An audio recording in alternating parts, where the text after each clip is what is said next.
right. Thanks for coming to another Dragon-Fall chat. Got Rhodrick Magsino of Alewood Games. He's also a musician that's done some tabletop soundtracks for other companies, namely Cardboard Dynamo, which we met with Alex Chang a couple weeks ago. You can check out that video. Also, Josh is with me tonight.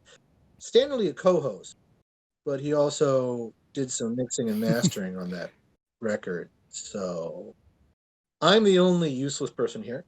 You're the host. I wouldn't call that Completely useless.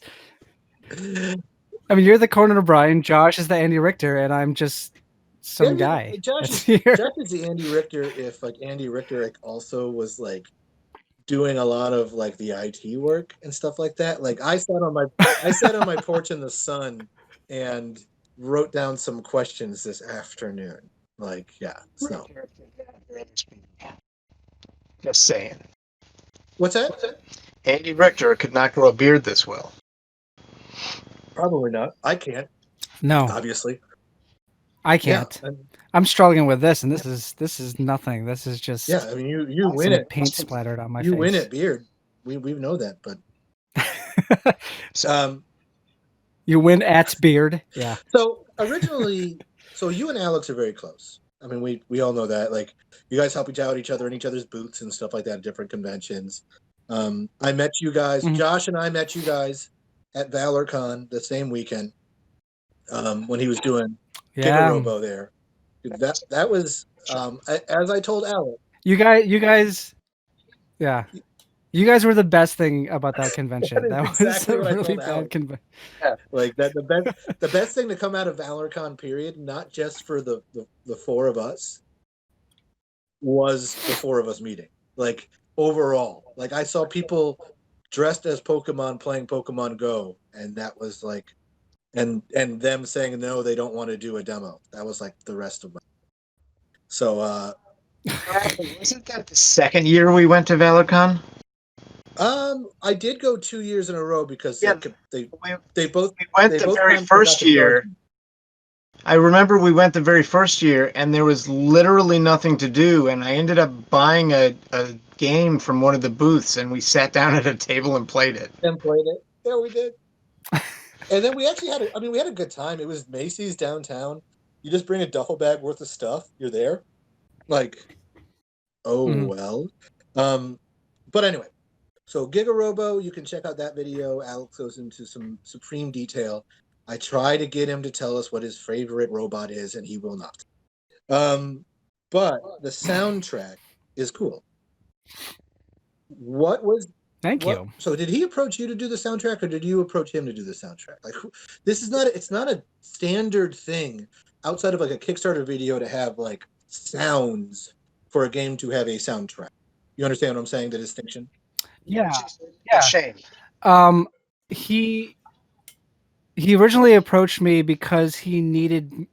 We've worked together before on other projects where I was doing like the sound design or the music for it, so he already knew me for that. So when he was making, he was going to launch Giga-Robo, he was making the Kickstarter video. He asked me to make a song specifically for the Kickstarter promo, like a 1.5-minute kind of Giga-Robo theme to sort of hype people up. And then after I showed him the draft and he ended up loving it, it wasn't that long after where we just started tossing the idea. It's like, hey, if you liked it, why don't we just keep going with it? Because like we grew up listening to anime soundtracks all the time. We know how it goes. It's just like, it'd be fun as hell. So anime soundtrack, like what do you think like inspired you the most out of them to do this? Because I mean, that's not something that I know anything about. When I said earlier, you guys take me to the water, like yeah. Okay, so when Alex made Giga-Robo, it was hitting a lot of like really personal notes with me because I grew up watching anime, and just like any other person who grows up in the 80s and 90s watching anime, they fall in the same money pits, like buying soundtracks and do buying all this other crap you don't really need. And so my life is filled. I just have tons of CDs that were just like original soundtracks Like of shows or video import games. knickknacks. Yeah, import knickknacks distribution. Like like the soundtrack to Mega Man, or the soundtrack to fucking Evangelion, right? It's just like the shows are great and the soundtracks remind you of the show, and so it's just ingrained into my brain after like listening to it for like 20 something years. So when Alex made this game, after I did the first promo song, of course I was like, dude, it's like it'd be my dream to just make an anime soundtrack. I would never have a reason to do it otherwise. You know So what I mean? with the length of it, like I saw it. No, were you trying to like set the length to like a game, or like just like replay factor, or like what was the concept for the whole thing when you were like tracking it out in your head, or were you just going, I'm just going to throw some great songs at this? Yeah.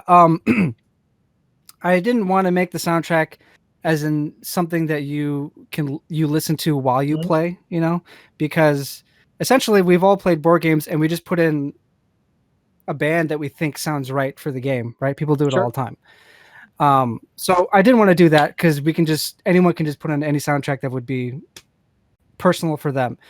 So my idea was that I wanted to create a soundtrack as if Giga-Robo were a show itself, so that every track would be a representation of a character or an idea from that show.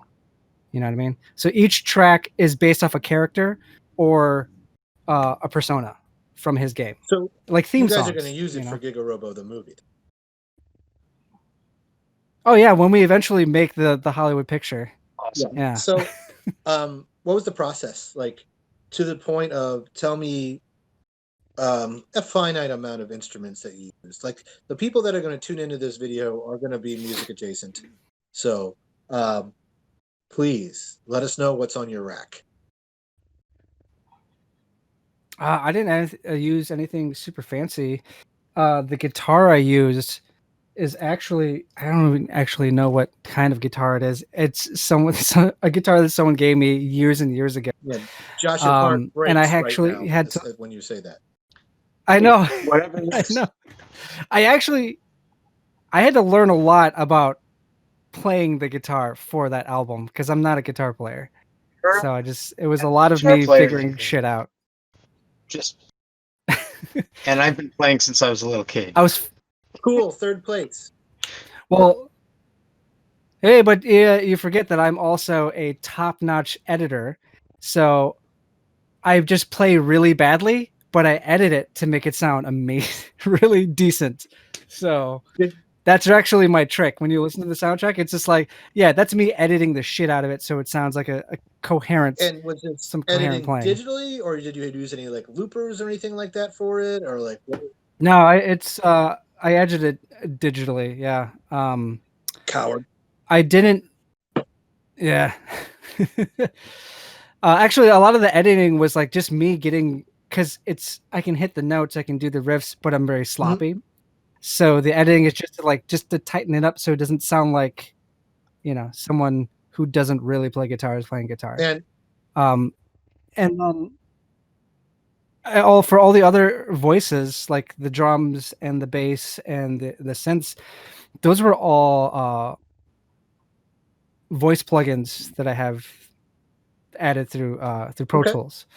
Either I got it from Native Instruments or I got it something that was built into Pro Tools. And for the drums specifically, I didn't have very many options. So when I sent it over to Josh, I asked him, hey, can you replace these voice samples with something that sounds like real drums? Because mine sound like shitty synth drums. Yeah. And I'm pretty sure I was using Slate Trigger to re-trigger those samples.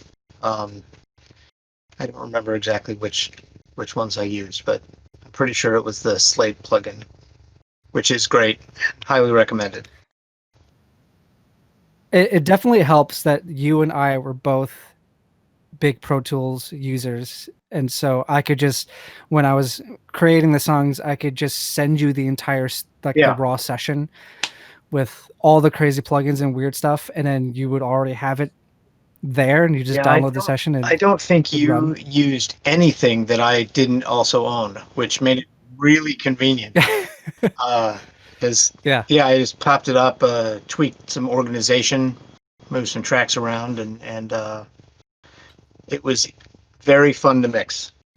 It was a lot of fun. So the only analog instrument in there is a guitar.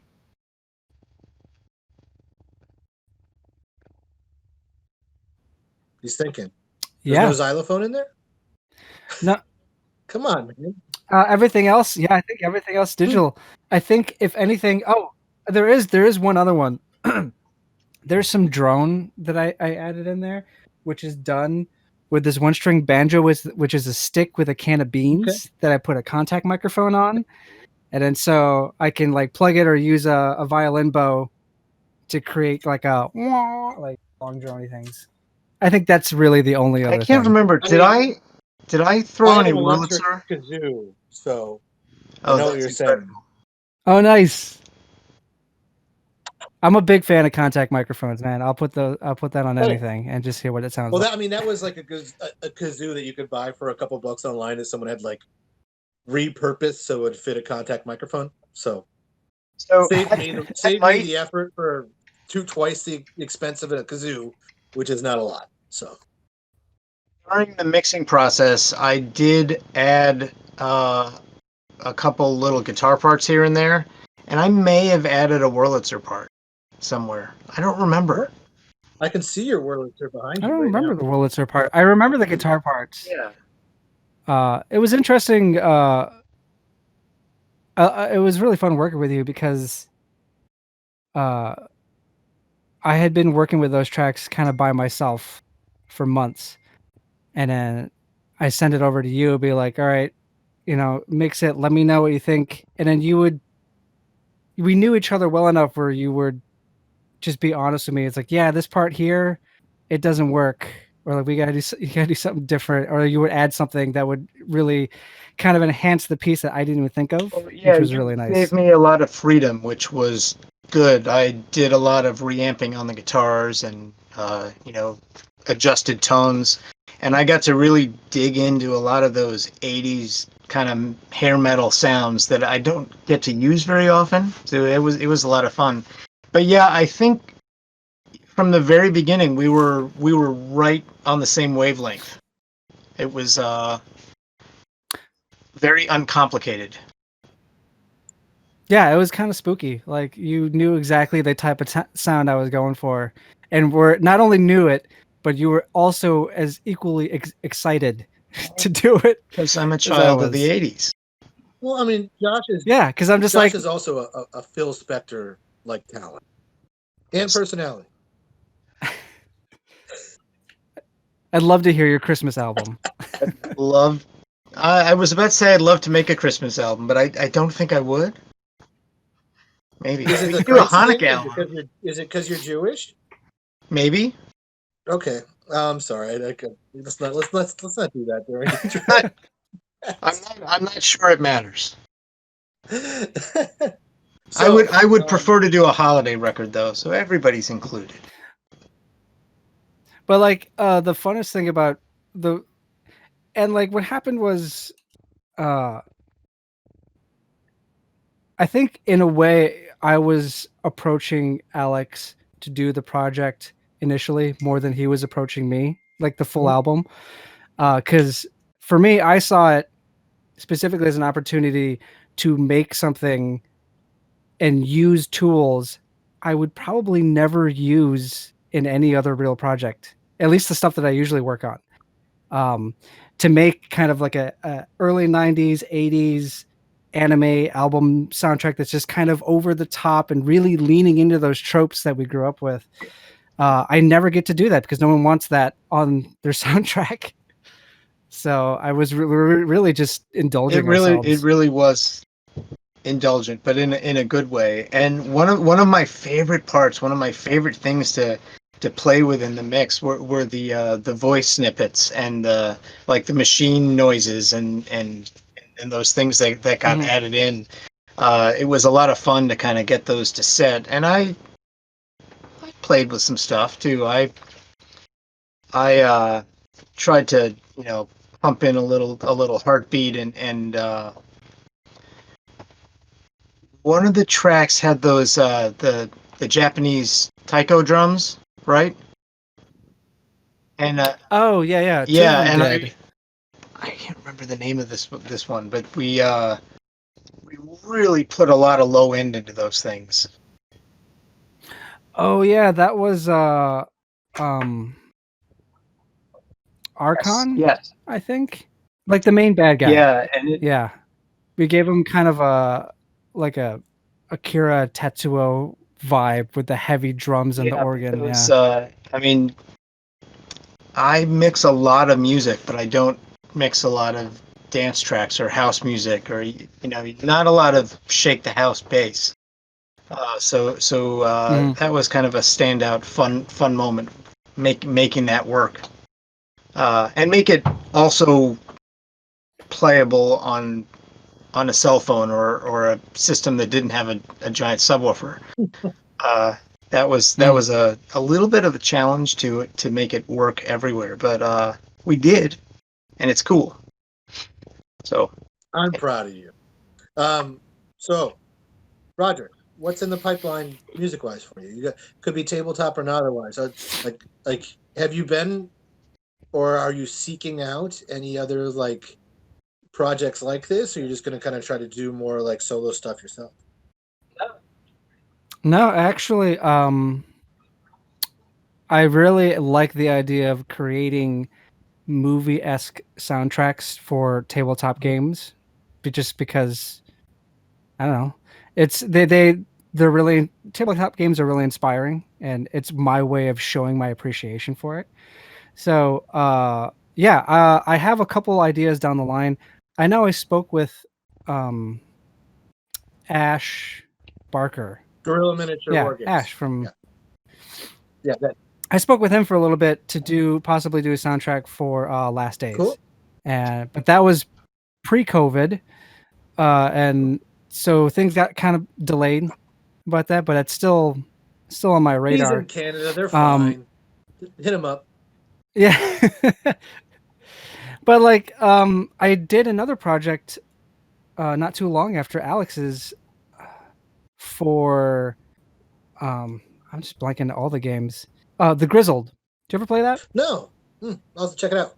It's the World War I tabletop game where you are working together as friends to survive the war and make it out all alive together. And it's a very simple but very beautiful and sad game. So I made a soundtrack for that, not specifically with the company, but I made it and let them know that I was doing it, and they were totally cool with it, and they even pushed it on their end. But yeah, I made a soundtrack for The Grizzled, which was just a very melancholy, somber album, and I want to do more stuff like that. From the Giga-Robo. Yeah. Oh yeah. So you're really stretching the leg. Very, very different. That one actually had real, legit more analog instruments than just one guitar. See? So, the Grizzled had accordions and had piano and all this other stuff. Are you gonna do an Aylwood soundtrack? I thought about it, but there's just so many really good Western music out there, and I can't beat Ennio Morricone. If we're gonna play Aylwood, we just put that on. I mean, there's nothing wrong in your statement just now. There's nothing wrong with it. If I'm gonna do an Aylwood soundtrack, it would have to be very character specific. Well, you could do it for each of the Outlaws and stuff like that. Sounds interesting. Yeah, that's what I was thinking. I'd have to. I had to flesh them out. Get yourself a damn pedal. So get yourself a pedal steel. I will say this, and I was going to keep this for after the video. I think you're better at selling these kind of projects that you're working on other people than yourself, and you need to get over that because Aylwood's a damn good game. So I understand that self-promotion is the hardest promotion for most people, unless you're like a sociopath. But yeah, I mean, it's I would definitely consider, even though you're no Ennio Morricone, like that's kind of defeatist, and I think that you're a talented musician. I'd like to hear your stab at it. I think it'd be fun. So. Even if it was a strict homage, it would be a lot of fun to do. Just saying. The difficulty, I mean, I've thought about it multiple times, and I'm just trying to figure. The hardest thing is I'm trying to figure out like my approach in terms of like what would the instrumentation be? You know, what would the color of the whole album kind of be like? Am I going for kind of like your traditional spaghetti western? Am I gonna do more of a post rock like vibe to it? You know, like which direction am I going? And I'm just constantly torn of like how I'm gonna even approach it. So I just haven't done it yet. Young Guns soundtrack. Oh man. Man, can you? That's not a movie that holds up. But at least with music, it's these projects I've been doing. I do specifically because I'm just really inspired by the subject matter. So at the moment, for music, I'm not totally inspired to make an Elwood soundtrack, but right now I'm totally inspired to do like one for, you know, Last Days or what was it? I'm already thinking of working on one for the tabletop game with all the colored dice in the cathedral. Is it Sagrada or whatever? I don't know. It's a very beautiful game. That's not my wheelhouse. The more plastic pieces that are unpainted, the more I'm like, no. So, which will be funny when maybe I can make one. Maybe I should make one for Wreckage. I resigned from Wreckage in November, sir. Oh, that's right. Well, your RPG. I'm working on it. Your upcoming. I'm working on this more than I'm working on that. I'll say that. But yeah, so or maybe we will talk about this. I will text you, and then I would love to co-write some music. We can do a dual release. So when we can time it so that when your project's done, it comes out with a soundtrack. I got a boner right now. All right, guys. Incidentally, I'm available to mix it. So. Yeah, we got the team right here. We're good. You saw it here first, guys. Lego will do vocals. You know. Yeah, you got a cat right behind you. He's sleeping now. He's right there. He's right there. I have two. My cats, I have to close them out because I've got two cats that, and Josh will attest to this. When they hear me talking and they don't understand where the other voices are coming from, they just start like yodeling at me, and and then. Like, what the hell is going on? They're just like, we're doing this. We're just shouting at the air. I'm with you. Like, it's like a camaraderie thing. So where's the best place to listen to your music? You got stuff on Bandcamp? You got is it available for, like the Giga-Robo? Is it available on their website? All kinds of stuff. Tell me. So all of my solo albums go under the name C60, SISIG-0, the number 0. And you can, if you just look on Bandcamp, you can find all of my discography there, the old stuff, and all the way up to the. Sisig is a delicious Filipino dish, which I grew up with. I thought Sisig, it's like cut up fried pork and you eat it with rice, but you know it's amazing, and more people should know about it. So I made it the name. I mean, I've eaten a lot of Filipino food, but I don't always. I feel like Christina's family's things. I don't like to go, what's this called again? And like put my finger in the dish. You know, like I'm already a colonizer. I don't want to do that. You know, so SISIG-0 on Bandcamp. On Bandcamp, yep. And I'm also doing work for another band called it's just me and someone else. It's a duo. But she lives in Rhode Island right now, so our EP that we're working on is taking forever. But that project is called Goat and Lion, and it's a 2-piece band that's like soft female vocals doing heavier songs, but with lighter It's instruments. very cool. I'm into it. So like for example, we're doing a cover of like Lithium, but like we're just using piano and some drone sounds and then her screaming, and it sounds really good. It's weirdly Where in comforting. Rhode Island? I almost moved to Providence. Is it Providence? She's in Providence. Like she's in some like Sauganac, whatever, like some weird I'll message area. you later. I've got like some of my best friends are out there, so I could like see if every single time someone goes, "Oh, I know someone that's age adjacent to you in Providence, Rhode Island." My friends are like, "Oh yeah, we know them because it's a small town, but everyone knows It's tiny." Yeah. You can drive through that state in like 20 yeah. minutes. Yeah. It's crazy. Well, Rhodrick, thank you for your time tonight. Like this is a lot to chew on. This is everyone go download all of them. Download them all. And thanks, Rhodrick, for your time tonight. Thanks, Josh. Can I throw in a plug too? Yeah. I have a website. It's jlopatin.com, JLOPATIN. It's got my my demo reel. I'm available to work on projects. Contact information is there, so hit me up if you need someone to mix or produce, whatever. He's very good. Go do it. Thank you. Sorry, I interrupted you. My musical thing is I played bass for my friend's band, The Eradicator. So look up The Eradicator. Or don't. I don't give a shit. Dragon. Also good. Fall.com.